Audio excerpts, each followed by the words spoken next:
Hey, my name is Amoga, co-founder and CEO of Carbon Origins.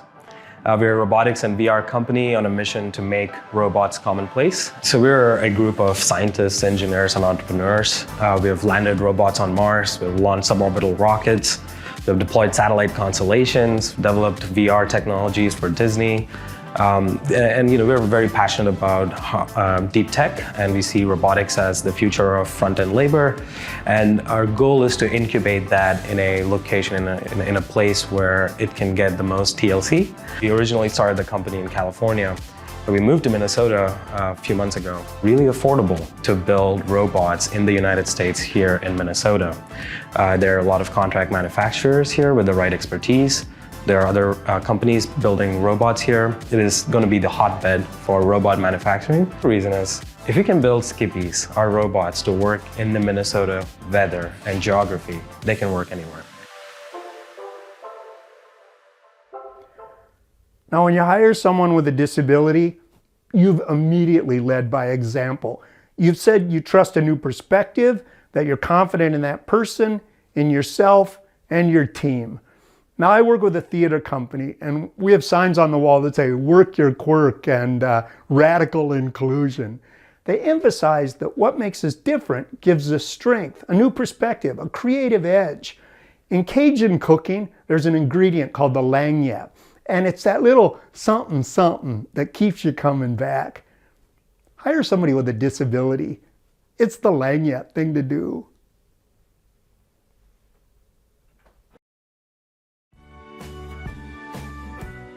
So, you've decided to start your own business. You have the resources to sell or the services your new customers need. So what's next? Here's a simple checklist to help you get started. First, choose your business structure. Do you want a sole proprietorship, partnership, limited liability company, or corporation? Each form has tax and financial consequences. Next, check to make sure the name you want to use for your business is available. You can do this by checking with the Minnesota Secretary of State office. If you want to be a sole proprietor, all you have to do is register the business name with the Secretary of State office. Or if your business is going to be an LLC or a corporation, when you file the business structure registration with the Secretary of State's office, that registration also includes the business name. After that, you may need to obtain federal and state tax identification numbers from the Internal Revenue Service and the Minnesota Department of Revenue. Note that some businesses won't need to take this step. Need is determined by the number of business owners, if the business will have employees, and if the business makes taxable sales or provides taxable services. Next, obtain any necessary licenses and permits from state and local government. Then you will need to buy or rent space for the business and set up phone and internet service. You'll also want to start a banking and credit relationship with a bank or other financial institution. And don't forget to write a business plan with benchmarks to guide you through business growth. We can help you. And remember, if you need help in any of these steps, please reach out to us here at the Small Business Assistance Office. We have staff available to answer your questions.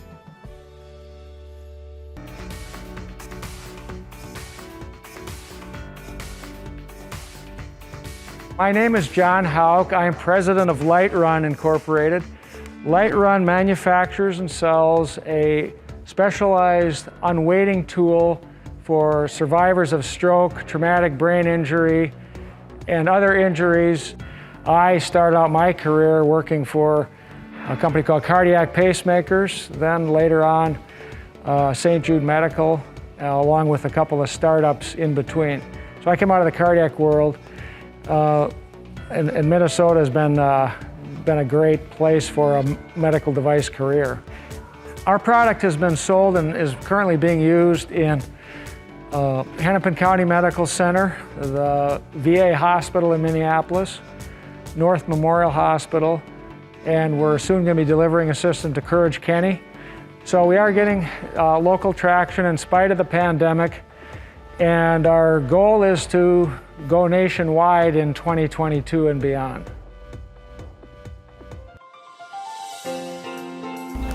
Well, I met Andrew in 2010. He was a recent graduate from the University of Wisconsin-Milwaukee. So he already had his education before he came to us. And he was looking for work as an architect. And I applied for over 200 jobs all over the U.S. I applied for jobs in Hawaii, New York, Florida, and didn't get any sort of response. And after I'd applied for all of those different jobs, I realized that the job market right now is really low, and that I was facing discrimination, as were a lot of people with disabilities. So he's deaf, and the world is hearing, and so of course the biggest barrier for him was communication. He worked with MCIL on job interviewing skills, and he did a very nice job talking about his experience and his work qualifications, but he did struggle a little bit with the accommodation issue, and so we worked a little bit more on that.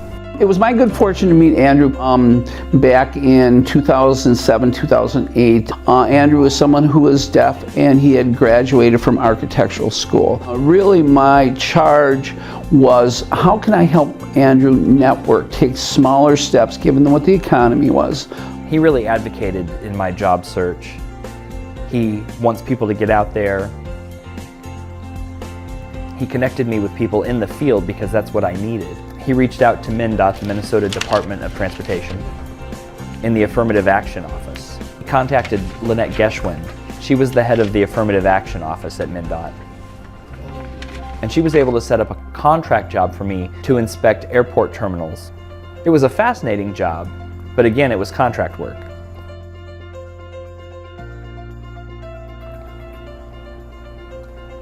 And they actually didn't seem to see me as a person with disabilities.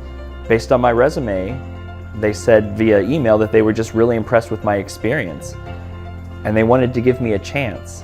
When we launched Andrew, we were not focused on his disability. We helped him develop the skills to market himself as an architect. No one with a disability gets a job because of their disability. It's all about skills, and Andrew's a perfect example of someone that took what we helped him learn and was able to independently get a job in the private sector. Do you run a small business in Minnesota? Are you trying to expand your operations? Or need help adjusting to changes brought on by the COVID-19 pandemic? Then contact your local Small Business Development Center. We'd like you to know that whether you're starting a brand new business, growing an existing one, or if your business needs help because of the COVID pandemic, the SBDC can provide that help, and it won't cost you a penny. These are hard times, but if you need help with your business, Small Business Development Centers have real professionals standing by, ready to help you develop your business plan, do marketing and research, set up your accounting, gain access to capital, and much more. And they do it all for free. So contact us today at mnsbdc.com. In Minnesota, we're training our workforce for the next chapter of the global economy. Can't wait to get started on this project. It's great hands-on practice. I think our students will love it. I'll bring this to the robotics lab. Our education and business climate are among the best in the nation. And they work together to grow creative, high-skilled talent. The possibilities are almost endless. We're a state that works hard, boasting one of the highest participation rates in America's workforce. Awesome, man. This looks great. We can really do anything here. Great things are happening in Minnesota, and we can help you thrive. Final touch, man. Checkmate. Join us.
Hey, my name is Amoga, co-founder and CEO of Carbon Origins.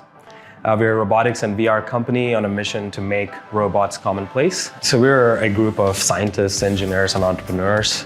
We have landed robots on Mars, we've launched suborbital rockets, we've deployed satellite constellations, developed VR technologies for Disney. We're very passionate about deep tech, and we see robotics as the future of front-end labor. And our goal is to incubate that in a location, in a place where it can get the most TLC. We originally started the company in California, but we moved to Minnesota a few months ago. Really affordable to build robots in the United States here in Minnesota. There are a lot of contract manufacturers here with the right expertise. There are other companies building robots here. It is going to be the hotbed for robot manufacturing. The reason is, if we can build Skippies, our robots, to work in the Minnesota weather and geography, they can work anywhere. Now, when you hire someone with a disability, you've immediately led by example.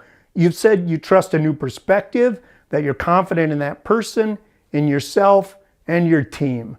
Now, I work with a theater company, and we have signs on the wall that say, "Work your quirk," and radical inclusion. They emphasize that what makes us different gives us strength, a new perspective, a creative edge. In Cajun cooking, there's an ingredient called the lagniappe, and it's that little something something that keeps you coming back. Hire somebody with a disability. It's the lagniappe thing to do.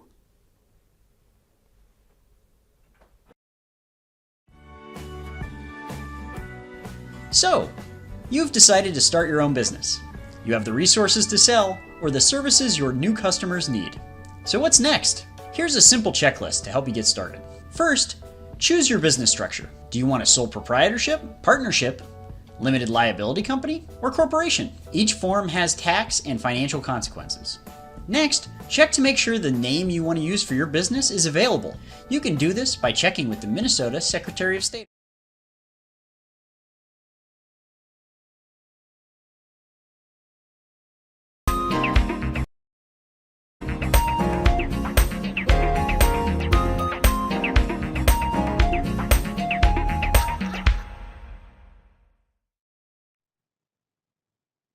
All right. Welcome, everyone. Thank you so much for joining us today. I'm Alicia. I'm the Deputy Communications Director. Happy to have a number of press on the call with us today. If everyone could please mute their computers or their phones.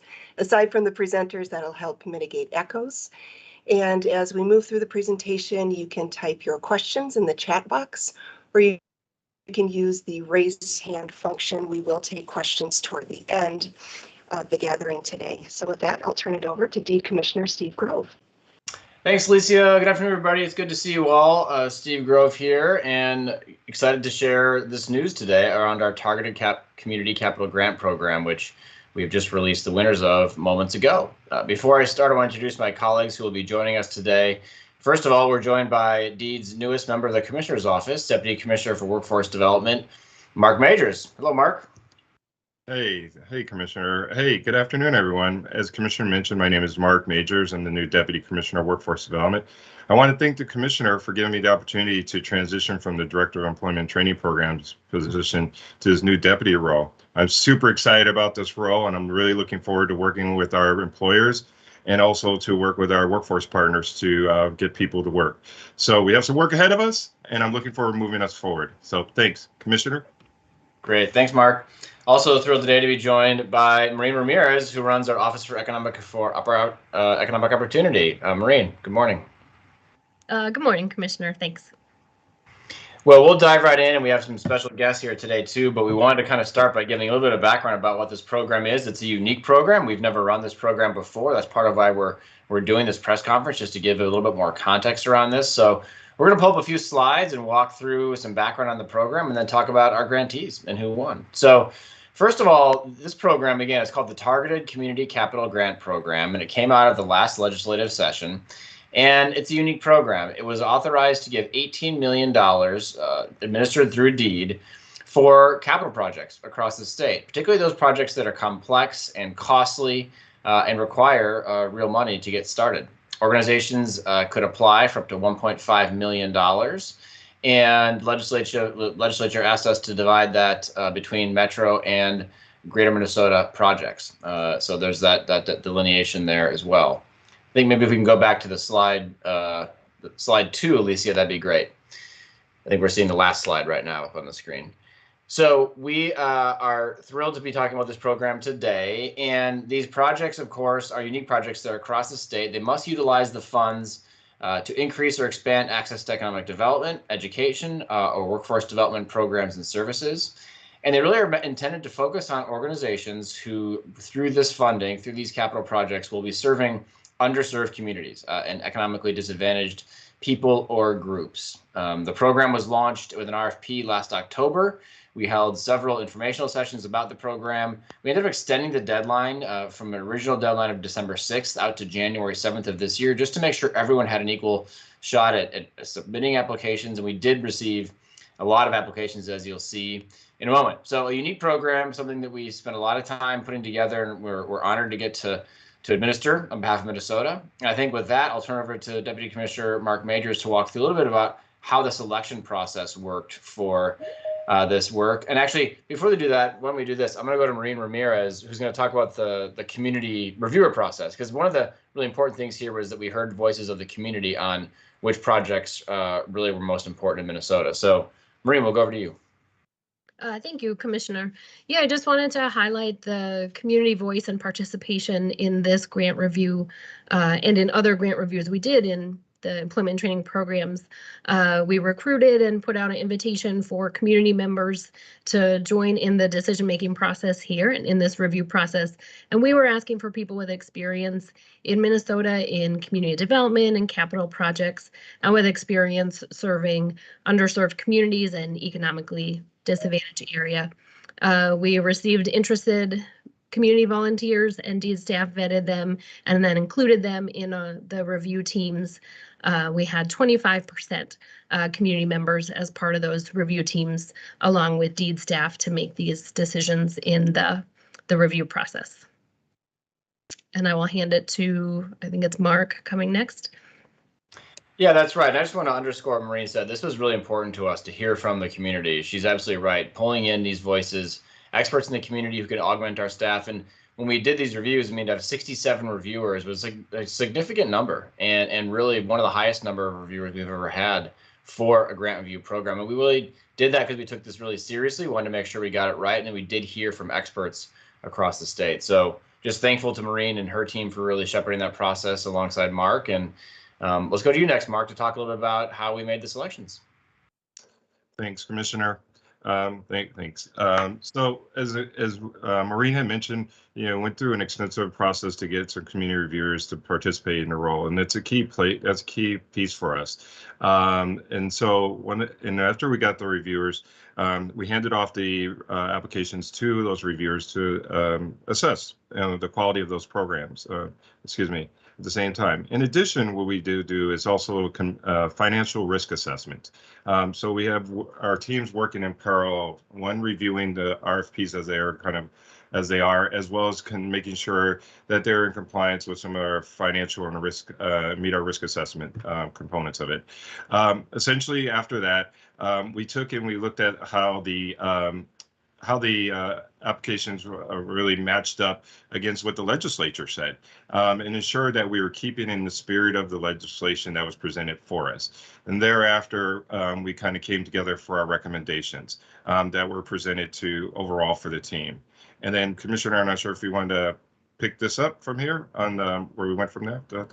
Well, I think that's a great explanation of it, and it's that combination of both using staff expertise and the community that was important here. And I felt really strongly, particularly given the number of applications that came in, we have about 150 applications come in the door, that it was really important to trust that process. So when I took a look at the final recommendations, which of course were my decision to make, and I was excited to make that decision, but I really did lean on that community review process for the list of people that we chose. I didn't really change anything based on what the community reviewers brought in terms of who was on that list, because I felt really strongly that we wanted to listen to these experts and their evaluation, given the robust process that we developed. And, when we looked at when we were looking at the applications, part of the things that we were bounded by was actually that we have to split the funding between the metro area and the greater Minnesota. So as we looked at doing that, we were able to actually identify 8 organizations in the greater metro area as well as 8 in the greater Minnesota. And so thank you. And so here's who applied. So we had over 149 applications. We were allowed to award up to 16 applicants in this process, which was a really amounted to about 11% of the applications that we received. It was an incredible interest in the actual RFP process. As you can see, it's almost $173 million in requests, which really demonstrates the needs of the community, of our community partners. Unfortunately, or fortunately, we were able to award about $18 million in this process. Obviously, it's just that only 10% of what the requests were, which clearly, again, demonstrates the needs that our partners in the community need in terms of these capital project enhancements. Next slide, please. So the breakdown. We received over 103 applicants from the metro area worth about $121 million, as where we see for greater Minnesota, we received 46 applications for $52 million. Again, it was about 70%, 30% breakdown in terms of those applications. Again, but you can see there's just the need is great there, and trying to meet the needs of all the workforce partners and economic development partners and educational partners in the state with this grant was a very challenging task. And so we got to those 16 wonderful organizations. We think we had a great deal of excellent applications, but again, budget permitting, we only can get to the 16. Next slide. Great. Well, let's talk about the winners. And one of the things that we really took into consideration in making this list was we wanted to, as much as we possibly could, award the full amount that someone applied for if they're going to win. Because again, as a capital project, you need that full amount if you're going to make the project work in conjunction with other funding sources. So in almost every case, we're able to do that. And a few we weren't, just to make the math work. But this is a great list of programs. I'm going to read them out and just give you a little bit of a flavor for who won and what they did. And then we're going to go straight to some of our winners, 2 leaders we have with us today to talk about in a little bit more detail how they're going to use these funding. So I'll start by going through the list, and we'll hear from our speakers in a second. Access North Center for Independent Living in northeastern Minnesota got $123,071. That's up in Hibbing, and they're going to construct a carpentry shop at the Access North existing location to provide training opportunities and paid internships in carpentry, handiwork for high school, college students, and individuals with disabilities. Great project up there. We have the African Center for Education and Resources Incorporated, or ACER. They got $921,486. That's in Brooklyn Center. And ACER will purchase the Shingle Creek Center in partnership with Copal to create a Futures Entrepreneurship and Career Center in Brooklyn Center, resulting in increased access to economic development and workforce development services. Clues over in Ramsey County got $1.5 million. They're serving the Latino community on the east side of St. Paul. This project will expand the campus to accommodate increased workforce services and the organization's behavioral health services. Equilibrium 3 up in Duluth got $843,250. That's a collaborative partnership between the Duluth Housing and Redevelopment Authority and the Duluth Children's Museum, and C, which is the Social, Economic, and Educational Justice for Lincoln Park project. And that will renovate 3 commercial properties in the Duluth area to provide a neighborhood resource hub, a small footprint grocery, and an experiential STEM lab serving low-income Lincoln Park Craft District and St. Louis County residents. Emerge in North Minneapolis got $610,000. That is located both in North Minneapolis and Cedar Riverside, and that project will expand the current Second Chance Recycling facility to increase access to workforce development services such as employment preparation, job skills, work experience, and placement for individuals who are previously incarcerated. The Itasca Economic Development Corporation, or IEDC, received $1.08 million. That's up in Itasca County in Grand Rapids. That will be to complete the Forge, which is an innovation and maker space in northeast Minnesota that will provide programming and equipping space for innovators and artists, as well as education and training for residents from various and diverse backgrounds. The Kutaska Community Action Group received $1.37 million. That's also in Grand Rapids, and it creates an early childhood hub These funds will renovate a vacated elementary school to centralize space for early childhood education and increase access to social and workforce services to families, teen parents, and new fathers. The Latino Economic Development Center, who you'll hear from in just a moment, received $1.5 million. They're located on the east side of St. Paul, and that project will purchase and develop the Plaza del Sol building to increase economic development, workforce training, and other additional commercial and business opportunities for Latino residents and business owners. The Lower Sioux Indian community, who you also hear from in a moment, $1.5 million over in Redwood County. Increasing the current space, these funds will help create a 20,000 square foot campus to house the Lower Sioux Indian community's continuum of hemp farming, processing, and home building facilities. The Masjid Abu Bakr Al Sadiq Incorporated, or MAS, will receive $1.5 million in Rochester. They serve the East African community in Rochester, and MAS will utilize these funds to increase access for individuals to their workforce training services. McGeezy Communications Incorporated will receive $921,486. They're located in Minneapolis, and they'll increase training and services to youth through McGeezy's Indigenous Pathways program. This project will renovate and increase space by building an addition to the current facility. The Mille Lacs Corporate Ventures Group will receive $536,900. They're up in Onamia, and they're renovating an existing building. The Blacks Band of Ojibwe there will open a child care center in Onamia. This building will increase access for tribal and non-tribal parents to obtain safe and secure child care services in the Onamia area. Osseo Area Schools in Brooklyn Center received $190,000. That's to meet the needs of this diverse community. The school will provide culturally relevant and responsive programming from English classes and college prep to meaningful training opportunities and work readiness. Parents in Community Action, or PICA, is a $1.5 million winner in Minneapolis. This project will renovate PICA's existing training center facility located within the McKnight Center campus to expand the existing lab school and provide a dedicated space for workforce development programs, community training spaces, and professional development activities. Ridgewater College in Wilmer will get $1.5 million. In addition to the current infrastructure, this project will expand Ridgewater College's commercial driver's license training by creating a 300 by 200 truck driving training range and gravel parking pad. And the Somali Community Resettlement Services will receive $1.5 million. That's in Minneapolis. It will expand services to the South Minneapolis area. The project will purchase a building in the Minneapolis area to provide workforce development and economic development training opportunities for Somali and other diverse communities in the area. So quite a list of projects. We're proud to be awarding these money to these very deserving applicants. And I'll just say there were many great applicants who did not receive funding. It was just such a popular and oversubscribed program that we know many weren't able to receive funding, and but we do want to congratulate those who did. And with us today are two leaders of organizations who were funded. We thought we'd give them the chance to share their story. You can see the map here of that distribution. And we'll go first to Henry Jimenez from the Latino Economic Development Center. Henry, welcome. Thanks for joining us. And we'd love to hear more about your project. Thank you. Again, my name is Henry Jimenez. I'm the Executive Director of the Latino Economic Development Center. I want to thank you, Commissioner Steve Grove, Deputy Commissioner Mark Majors, Maureen Ramirez, DEED staff, and most importantly, the 67 individuals who recognize the importance of our project by selecting it.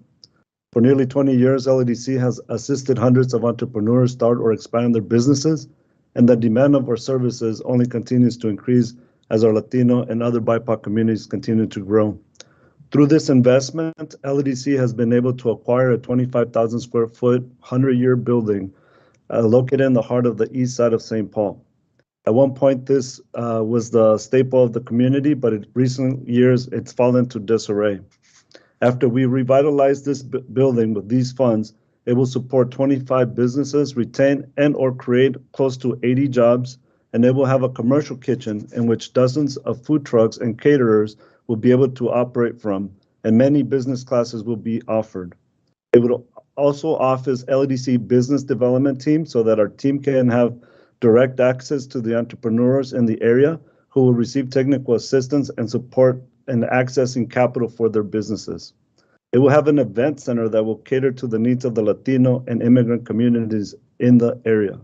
Finally, a place that the community can use to host their community meetings, traditional weddings, quinceañeras, and other cultural events. It is with the utmost gratitude that I say thank you to Minnesota for investing in LEDC, the Latino entrepreneur community, but most importantly, the east side of St. Paul. Well, thank you, Henry, and congratulations. We can't wait to see that project come to fruition, and we'll look forward to visiting it real soon. We're also joined by Robert Larson, President Robert Larson of the Lower Sioux Indian community. And President Larson, welcome. Would love to hear more about your project as well. Almitakiapi. Hello, my relatives. I am Robert Larson. I am the president here at Lower Sioux, and we need to start off by just echoing that. Thank you. Pidami Ado, a thank you from us to you for the opportunity and the partnership. This grant will work in correlation with our money and other funding sources to create that 10-acre Lower Sioux Industrial Hemp Campus. This campus will be the site for hemp processing, hemp farming, and hempcrete production. We've already purchased the equipment and received that with the processing equipment, and the chance to work with our tribal members and local area farmers. We've been growing and harvesting the hemp, our own hemp, for 3 years already, in full compliance with MDA and USDA. We are one of 2 tribes with an approved hemp code through USDA. And even with HUD's assessment in 2021 showed that Lower Sioux has a housing deficit of 180 units. So this opportunity is going to give us the chance to get that hempcrete produced to build healthier, sustainable, energy efficient homes that resist mold, pests, and fire. These homes are contrary to how homes are constructed currently with the thermal envelope. They're ideal for extreme climates. The walls, ceilings, and floors are breathable and lock in that carbon in the insulation and sequester it for potentially hundreds of years. It'll give us the ability to retrofit existing homes as well as new construction with poured walls, prefabricated blocks, and give us economic sustainability, which include jobs of farming our own land, working with the local farmers, like I mentioned, learning the processing way to do it, and construction jobs. We just have to say again, thank you, because this is something we've worked on for years. And as you said in the beginning, these are projects that take real money to do. So from Lower Sioux to Deed, thank you very much. We look forward to partnering. Well, thank you, President Larson. It's a great project, and both housing and hemp, 2 areas of real growth for our state, and really honored for the Lower Sioux Indian community to be a leader here, and just grateful for your leadership, and Henry for yours too. These are great projects. There's 14 other great ones. We didn't have time to fit in every leader from every organization, but it is a great list, one that we're very proud of to be able to support, and eager for these projects to move forward. So I think with that, I don't know, Mark or Maureen, unless you have anything else that you think we missed here, we can certainly open the floor if there's any questions from the press. Commissioner, can I just add that I think this is a step towards Minnesota's commitment to equitable economic investment and growth. It's clear by the makeup of the grantees, but I also don't think of this as a grant, but it's an investment. It's a clear investment in these communities. So thank you for that. Well, I appreciate you saying that. We view it the same way. These are truly our investments. And I think equity is the word of the day on this program for sure. Whether it's in the metro or greater Minnesota, you look at this list and all of these projects have that lens towards helping those who are underserved and who wouldn't otherwise just sort of walk into a bank and walk out with a loan with the snap of a finger, right? That's kind of the gist of this, is some of these projects need to accelerate, efforts that can't get traditional financing. So we certainly could have done a lot more with a lot more money, but these projects, getting these money is gonna really accelerate them. So we're excited about that. Anything else from our participants or team or any of the journalists who've joined us today?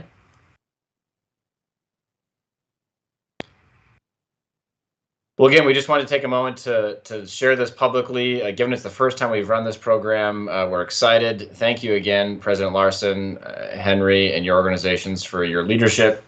Congratulations on the grants, and to all of our grantees. You can find out more at mn.gov/deed. I think with that, we'll wrap. Thanks, everybody. Have a good rest of your day. Take care.